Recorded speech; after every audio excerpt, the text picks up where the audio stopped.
بالله السميع العليم من الشيطان الرجيم من همزه ونفخه ونفسه بسم الله الرحمن الرحيم فلم تقتلوهم ولكن الله قتلهم وما رميت إذ رميت ولكن الله رمى وليبلي المؤمنين منه بلاء حسنا إن الله سميع عليم ذلكم وأن الله محيط بالعباد.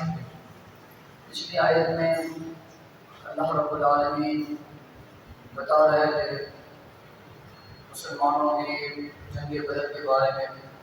اس آیت میں بھی یہی بتا رہے ہیں کہ اللہ رب العالمین یہ جو لوگ سمجھتے ہیں کہ ہم نے مشرکین کو قتل کیا یا ہم نے جنگ کو شکست دی یا جنگ کو ہم نے جیتا، بلکہ اس کے اندر پوری جنگ کے معاملے کے اندر اللہ رب العالمین کا ہاتھ تھا. اللہ رب العالمین ان پر انعام کر رہا تھا. کہہ رہے ہیں اللہ رب العالمین فلم تقتلوہم، تم نے ان کو قتل نہیں کیا. مسلمان کبھی کبھی اپنے کام پر فخر کرتا ہے، اپنے کام پر غرور میں آ جاتا ہے. اللہ رب العالمین کہہ رہے ہیں فلم تقتلوہم، تم نے انہیں قتل نہیں کیا. ولكن اللہ قتلهم، بلکہ اللہ رب العالمین نے ان کو قتل کیا ہے.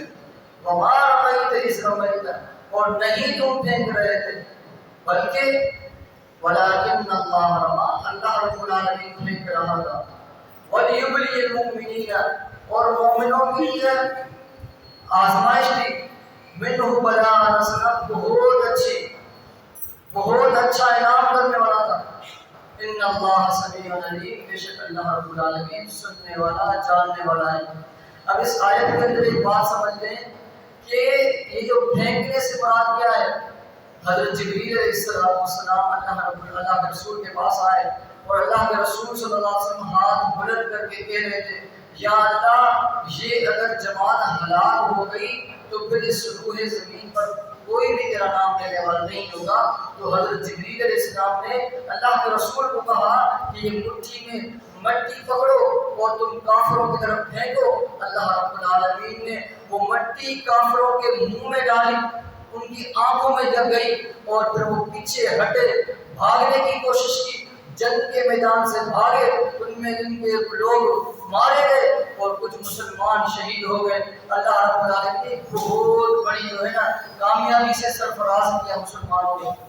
اور اللہ رب العالمین اسی طرح مومنوں کو کامیاب کرتا ہے. اللہ رب العالمین سے دعا ہے اللہ رب العالمین نے سمجھنے کی توفیق عطا فرمائے. جزاک اللہ.